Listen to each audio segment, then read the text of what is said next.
আচ্ছা হ্যাঁ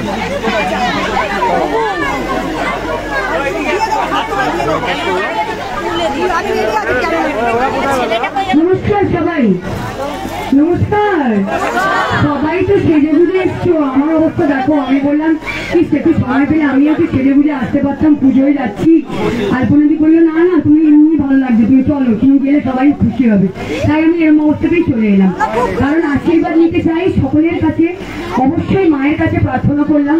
আচ্ছা তার আগে বলি, কালী পুজোয় কিন্তু আমাকে আলপনাদি বলেছিল, নিমন্ত্রণ করেছিল আমাকে, কিন্তু এত চাপ চলছে এখন, তোমরা জানো যে এখন সামনেই নির্বাচন এবং আমাকে আমাদের ক্যাম্পেইন চলছে, বিভিন্ন ওয়ার্ডে যেতে হচ্ছে, নতুন চলছে, সকলে এরাও থাকছে, আমার ভাইগুলোও থাকছে সবাই, তাই আসতে পারিনি। সেই জন্য আজকে ভালো না, আজকে যেতেই হবে।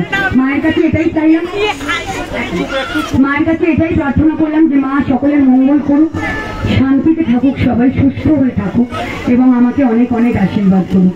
আমি একটাই কথা বলবো, অবশ্যই যখন এখানে এসেছি, এখানে সব আমার লক্ষ্মীরা রয়েছে, তাই বলবো লক্ষ্মীদের বলবো আমাকে আশীর্বাদ করবে তো। বলি পেছনের লক্ষ্মীরা কি আমার উপরে রাগ করেছে? তাহলে হাত তুলে বলো আশীর্বাদ করবে তো। আমি আরেকবার বলে দিই সকলকে যে আগামী 1 জুন আমাদের লোকসভা নির্বাচনের সাথে সাথে বিধানসভার উপনির্বাচন হবে।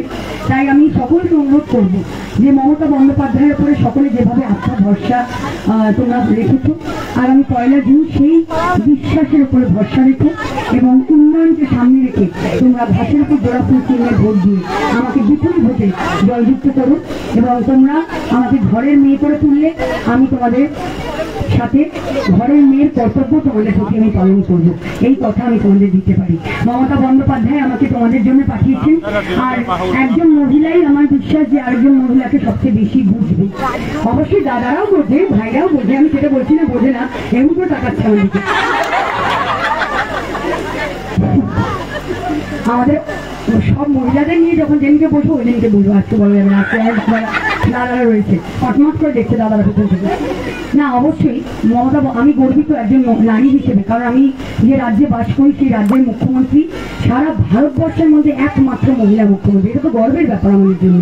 এবং অবশ্যই আমরা চাইবো যে আমাদের মুখ্যমন্ত্রী যখন একজন মহিলা, আমাদের এই বরানগরের চেয়ারম্যান একজন মহিলা অপর্ণাদি, আমাদের এই ওয়ার্ডের কাউন্সিলর আলপনাদি একজন মহিলা, তাহলে হোক না এবারে বরানগরে একজন মহিলা বিধায়ক, কি বলো?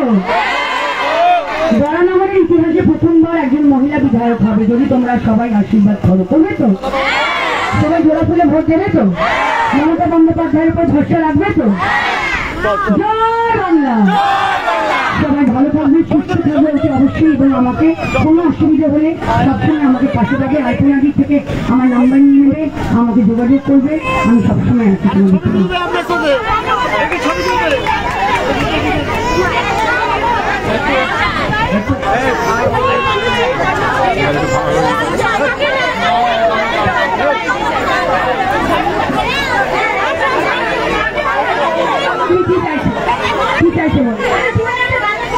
বলছে একটা ডায়লগ বলতে, দিদিকে বলি দিদি সব ডায়লগ হবে 7 তারিখের পর, সবুজ আবিষ্কার মেয়েকে তারপর ডায়লগ হবে, তাই না?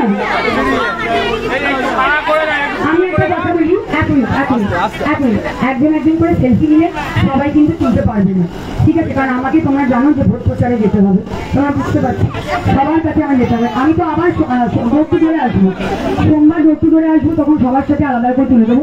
এখন 2-3টে ফোন আমায় দাও, আমি ঘুরে সবাইকে নিয়ে তুলে দিচ্ছি।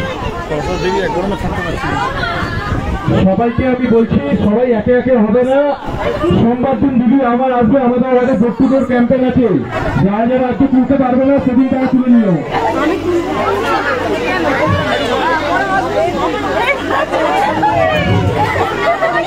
ঠেলাঠেলি করো না, ঠেলাঠেলি করো না কিন্তু।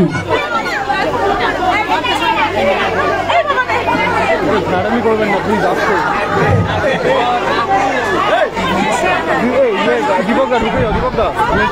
সবাইকে বললো ফেসবুকে, সবাইকে বলবো এই ছবিগুলো ফেসবুকে একটু শেয়ার করে দেবেন, নিজেরাও দেখুন, অন্যদের